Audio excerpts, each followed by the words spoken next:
Everyone, the single one is here. Let's make stupid jokes about when she's gonna meet someone. Yeah. Actually, no, the single one isn't here because I'm here to announce to all of you that I have a boyfriend. Boyfriend.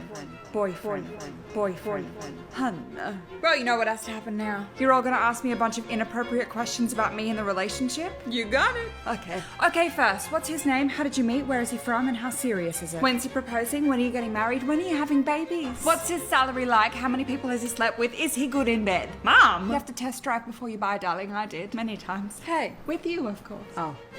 Ooh, what's his star sign? I need the time and location of his birth. Did you tell him I'm gonna break his legs? How's his jawline? Does he wear Crocs? Does he call his mother every Sunday? What does he bench? Does he moisturize? Does he use sunscreen? All right, stop. That was very weird. I'm not gonna answer any of your questions, but I need you to be on your best behavior because he's actually here to meet you. Everyone, this is Jake.